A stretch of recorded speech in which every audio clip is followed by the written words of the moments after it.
6 সপ্তাহের যুদ্ধ, মাত্র 6 সপ্তাহ, অথচ এই 6 সপ্তাহ আমেরিকার সামরিক ইতিহাসে এক ভয়াবহ অধ্যায় হয়ে থাকবে। কারণ এই যুদ্ধে আমেরিকা হারিয়েছে সবকিছু, হারিয়েছে অস্ত্র, হারিয়েছে অর্থ, হারিয়েছে মিত্র, হারিয়েছে আত্মবিশ্বাস, হারিয়েছে আধিপত্য। পেন্টাগনের মিসাইল ডিফেন্স এজেন্সির পরিচালক জেনারেল স্টিভ কাউন্সি নিজেই স্বীকার করে নিয়েছেন, ইন্টারসেপ্টর ক্ষেপণাস্ত্রের মজুদ আগের অবস্থায় ফিরিয়ে আনতে কয়েক বছর সময় লাগবে।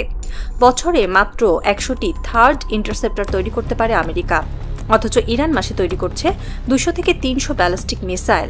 $15 মিলিয়ন ইন্টারসেপ্টর আর কয়েক লাখ ডলারের ইরানি মিসাইলের অঙ্কটা চূড়ান্ত বিপর্যয় ডেকে এনেছে।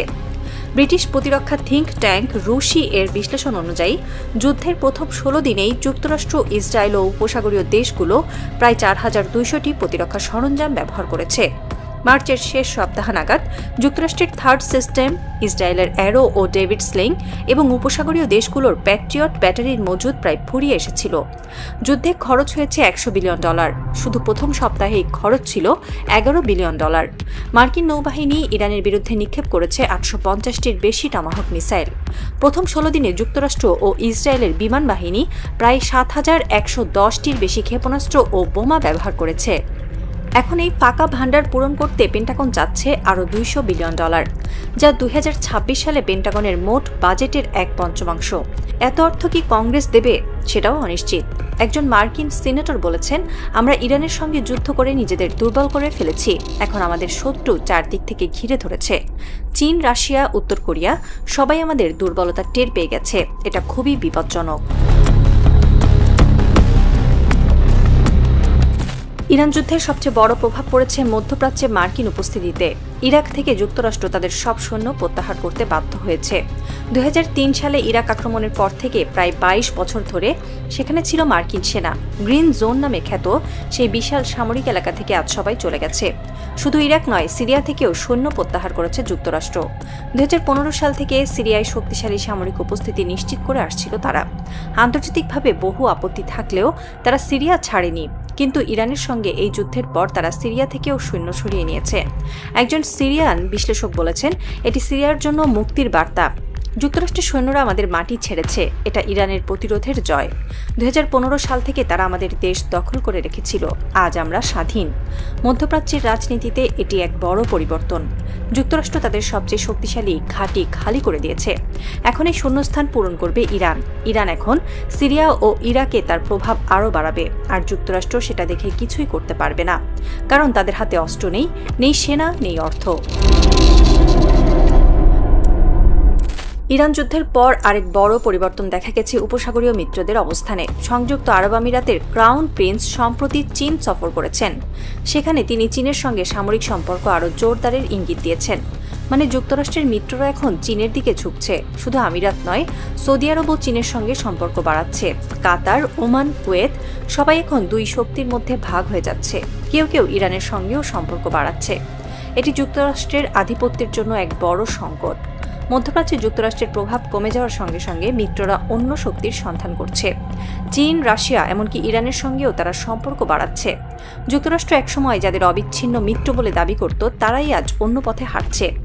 একজন আরব কূটনীতিক বলেছেন, আমরা যুক্তরাষ্ট্রের দুর্বলতা দেখেছি। ইরানের সঙ্গে যুদ্ধে তারা কতটা অসহায় সেটা আমরা প্রত্যক্ষ করেছি, তাই এখন নিজেদের স্বার্থ দেখতে হবে। চীন ও রাশিয়া আমাদের নতুন সম্ভাবনার দরজা খুলে দিচ্ছে। আমেরিকা আমাদের রক্ষা করতে পারেনি, আমরা কেন তাদের পাশে থাকব? যুক্তরাষ্ট্র এখন চেষ্টা করছে মিত্রদের ফিরিয়ে আনতে, কিন্তু তাদের হাতে সেই সামরিক শক্তি নেই, সেই অর্থ নেই, সেই প্রভাব নেই। তাই মিত্ররা একে একে সরে যাচ্ছে, আর এই শূন্যস্থান পূরণ করছে চীন ও রাশিয়া। আমেরিকা আজ একা।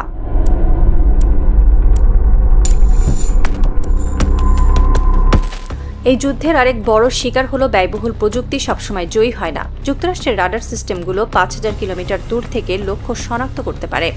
এই রাডারগুলো তৈরি করতে খরচ হয়েছে $1 বিলিয়ন বেশি, অথচ ইরানের $50,000 সাধারণ ড্রোন সেগুলো ধ্বংস করে দিয়েছে। একজন ইরানি সামরিক প্রকৌশলী বলেছেন, আমাদের ড্রোনের মূল্য এত কম যে শত্রু যখন ব্যয়বহুল মিসাইল দিয়ে সেগুলো ধ্বংস করে তখন আমরা লাভবান হই, আর যখন আমাদের ড্রোন শত্রুর ব্যয়বহুল রাডার বা অস্ত্র ধ্বংস করে তখন আমরা আরও লাভবান হই। এটা আমাদের কৌশল। এই কৌশল কাজ করেছে। যুক্তরাষ্ট্রের অত্যাধুনিক APBN রাডারগুলো, যেগুলো দীর্ঘ পাল্লার থার্ড সিস্টেমের অংশ, সেগুলো ধ্বংস হয়েছে ইরানের ড্রোনে। $1 বিলিয়ন রাডার ধ্বংস হয়েছে $50,000 ড্রোনে। এই হিসাব যুক্তরাষ্ট্রকে ভাবিয়ে তুলেছে। একজন মার্কিন সামরিক বিশ্লেষক বলেছেন, ইরান প্রমাণ করেছে যুদ্ধ যেতে ব্যয়বহুল অস্ত্র দিয়ে না, যুদ্ধ যেতে কৌশল দিয়ে। ইরানের কৌশল ছিল সাশ্রয়ী, কার্যকরী আর অত্যন্ত ধ্বংসাত্মক। আমরা তাদের কৌশলের কাছে হেরে গেছি। এই যুদ্ধে ইরানের কিছু সামরিক সক্ষমতা ক্ষতিগ্রস্ত হলেও তাদের কৌশলগত অবস্থান অটুট রয়েছে। তাদের আঞ্চলিক মিত্ররা হিজবুল্লাহ, হুতি, হাশদ আল-শাবি সবাই সক্রিয় রয়েছে। তেহরান পরাজিত প্রতিপক্ষ নয়, বরং শক্তিশালী আলোচনাকারী একটি শক্তি হিসেবে উঠে এসেছে। ইরানের সর্বোচ্চ নেতা আয়াতুল্লাহ মোস্তফা খামেনি ঘনিষ্ঠরা বলছেন, আমরা প্রমাণ করেছি আমেরিকা যত বড় শক্তি হোক না কেন তারা অজেয় নয়, তাদের দুর্বলতা আছে, আর আমরা সেই দুর্বলতা খুঁজে বের করতে জানি। এটাই আমাদের জয়। আমেরিকা আমাদের মাটি দখল করতে চেয়েছিল, কিন্তু পারেনি। আমেরিকা আমাদের নত দেখতে চেয়েছিল, পারেনি। আমেরিকা আমাদের ইতিহাস মুছে ফেলতে চেয়েছিল, পারেনি। কারণ ইরান পাহাড়ের মতো শক্ত, ইরান হরমুজের ঢেউয়ের মতো চিরন্তন। ইরান এখন বিশ্বমঞ্চে আরও আত্মবিশ্বাসী হয়ে উঠেছে।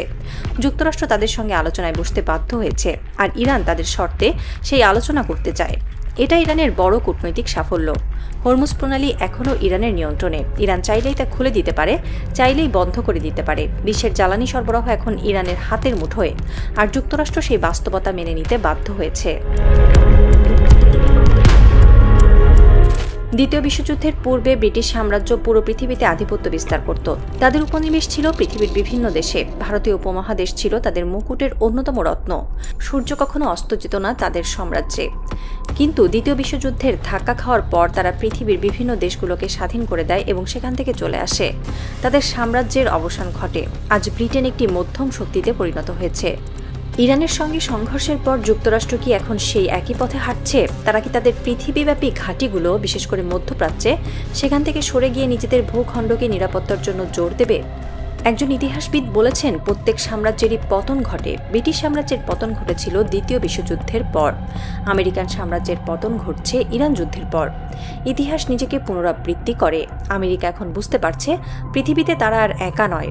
চীন, রাশিয়া, ইরান 3 শক্তি মিলে তাদের আধিপত্যকে চ্যালেঞ্জ জানাচ্ছে, আর তারা সেই চ্যালেঞ্জ মোকাবেলায় অপ্রস্তুত। ইরান যুদ্ধ প্রমাণ করে দিয়েছে আমেরিকার দিন শেষ। তাদের হাত থেকে বিশ্বের নিয়ন্ত্রণ চলে যাচ্ছে। নতুন বিশ্ব ব্যবস্থা গড়ে উঠছে, আর সেই ব্যবস্থায় ইরান একটি শক্তিশালী শক্তি হিসেবে আবির্ভূত হবে।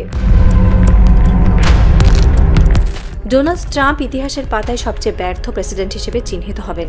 তিনি যুক্তরাষ্ট্রকে একটি অপ্রয়োজনীয় যুদ্ধে জড়িয়েছেন। তিনি যুক্তরাষ্ট্রের অস্ত্রের ভাণ্ডার ফাঁকা করে দিয়েছেন।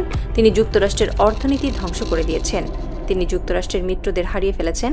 তিনি যুক্তরাষ্ট্রের আন্তর্জাতিক মর্যাদা ধূলিসাৎ করে দিয়েছেন।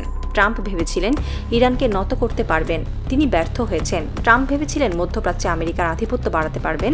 তিনি আরও ব্যর্থ হয়েছেন। ট্রাম্প ভেবেছিলেন নিজের রাজনৈতিক অস্তিত্ব বাঁচাতে পারবেন। তিনি সম্পূর্ণ ব্যর্থ হয়েছেন।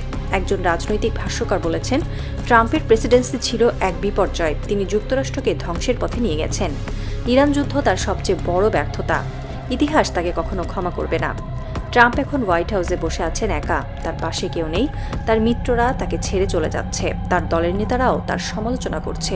তার পরিবারের সদস্যরাও তার থেকে দূরে সরে যাচ্ছে।